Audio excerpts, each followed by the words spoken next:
국민의힘 이용우 의원이 당내에 5인회라는 실세그룹이 있다고 말했죠.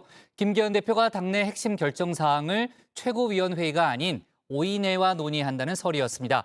김 대표가 임명한 주요 당직자들이 5인회 멤버로 거론됐는데요.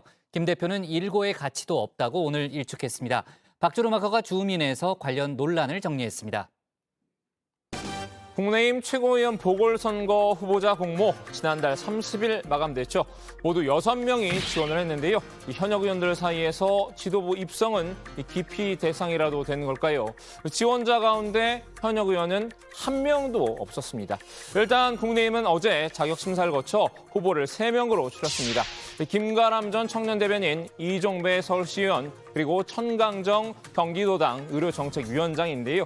그럼에도 이 태영호 전 최고위원 정도의 소위 닉값을 하는 인사들은 없었습니다. 이 출범 100일도 채 지나지 않은 집권 2년 차의 여당 지도부. 내년 총선 때 공천에 영향력을 휘두를 수도 있는 자리이건만 이다지도 인기가 없는 이유는 뭘까요?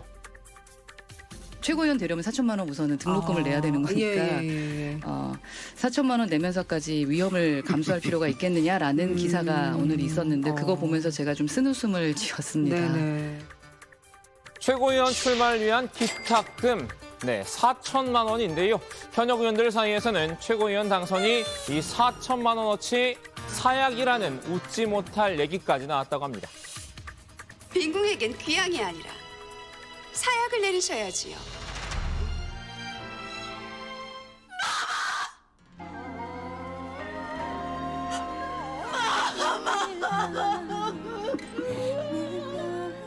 최고위원이 되면 이 미디어에 자주 노출된다는 장점이 있습니다. 인지도를 올리는 데는 효과적인데요.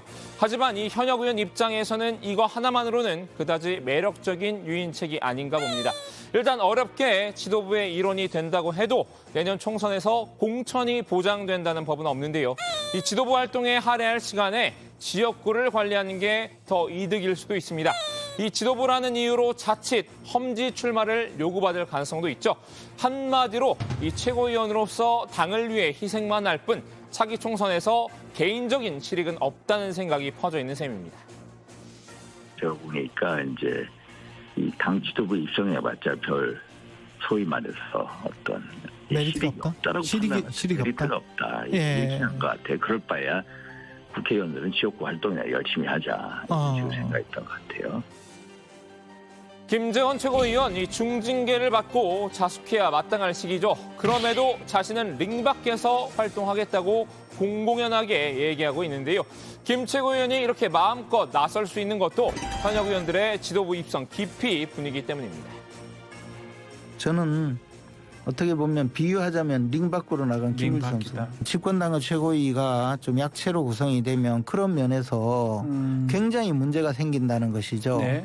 그러니 또 링 밖으로 나간 이 김일 선수가 계속 역할을 해야 되지 않는가.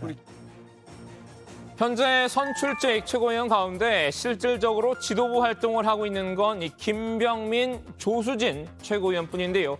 그마저도 이 조 최고위원은 비교적 몸을 사리는 분위기입니다. 양곡관리법을 반대하는 과정에서 구설에 올랐기 때문인데요. 남아도는 쌀 문제가 굉장히 지금 가슴 아픈 현실 아닙니까? 밥 한 공기 다 비우기 이런 것들에 대해서도 우리가 논의를 한 거예요. 공깃밥 한 그릇 비우기 운동을 제안을 했다가 문매를 받았었죠. 이 이후로는 움츠러든 감이 있는데요. 그나마 이 장해찬 청년 최고위원이 적극적으로 목소리를 내고 있지만 현재 김기현 지도부는 약체라는 평가가 중론입니다. 당 지도부의 위상에 대해서는 확신을 갖지 못하고 의문을 좀 품고 있는 것은 사실인 것 같습니다. 그 부분이 좀 안타깝고. 여기에 지도부 입성을 꺼리게 만드는 소문이 한 가지 더 있는데요. 바로 5인회의 막후 정치입니다. 그 최고위원 회의라고 하는 게 지금 정말로 최고 의사 결정 기구인데 거기에 걸맞느냐? 혹시 뭐 들러리냐? 사실 중요한 핵심 의사 결정은 다른 데서 하는 거 아니냐? 용산 아니냐? 용산이 아니고 당내에서도 그래서 뭐 5인회가 있다 뭐 이런 얘기도.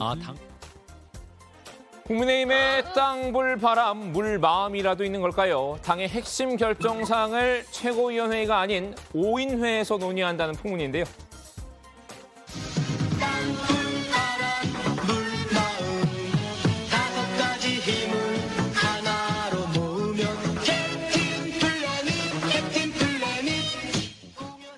이용호 의원은 이 오인회의 실명을 구체적으로 언급하진 않았는데요. 이 김기현 대표와 김 대표가 임명한 당직자들을 가리킨 것으로 추측이 됩니다.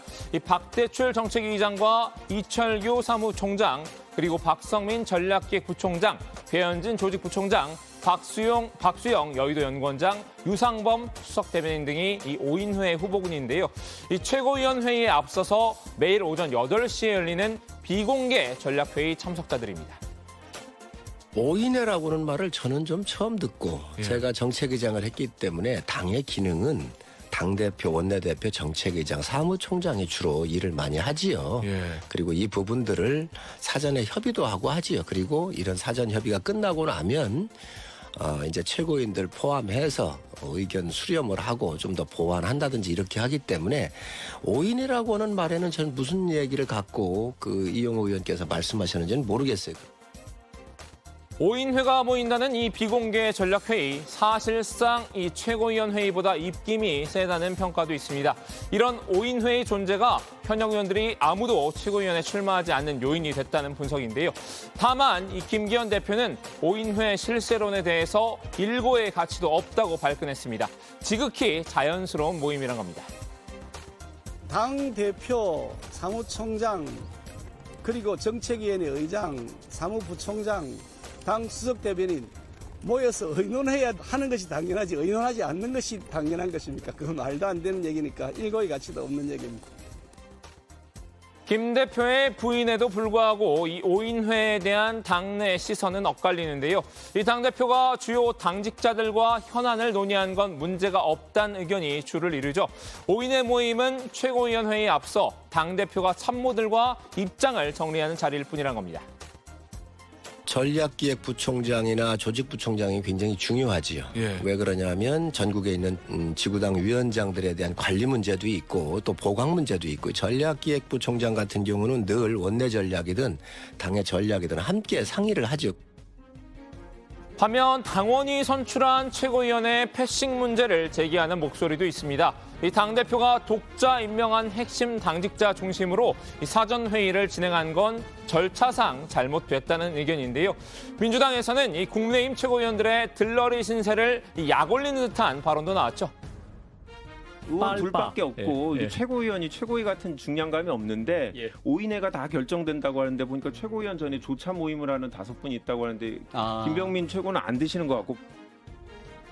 민주당 지도부도 이 오인회의 존재에 의아함을 나타냈는데요. 민주당 송갑석 최고위원, 민주당에는 그런 회의 시스템이 없다며 오인회 의사결정 구조를 비꼬기도 했습니다. 통상적인 먼저 회의 전에 당무 회의를 할 때 보통 대표가 안 들어가거든요. 대표가 안 들어가고 사무총장 모르겠습니다. 당 시스템이 좀 다르긴 한데 이게 저희 당은 그런 회의 구조는 없습니다. 물론 부정기적으로 만날 수는 있겠죠. 근데 정기적으로 그거라면 저는 상당히 당이 효율적으로 돌아갈 것 같습니다. 그냥 거기서 그냥 결정할 걸 탁탁탁 결정을 해버리니까 그런 단어적인 표현이시네요. 자, 오늘은 이 국민의힘의 오인회에 줌인해봤는데요. 이 당대표가 핵심 당직자들과 현안을 논의하는 오인회를 두고 이 비선 실세를 운운한 건 이치에 맞지 않는 비판입니다. 다만 이 오인회가 최고위원회의보다 더 막강한 권한을 행사한 게 사실이라면 이 지도부의 위신을 스스로 떨어뜨리는 꼴인데요. 오인회가 김기현 대표의 인피니티 건틀렛에 장착할 스톤들은 아니겠죠. 만일 김 대표가 오인회를 인피니티 건틀렛처럼 사용을 한다면 역풍을 맞을지도 모를 일입니다. 오늘 주민아마지는 마블 영화 속 한 장면으로 대신하겠습니다.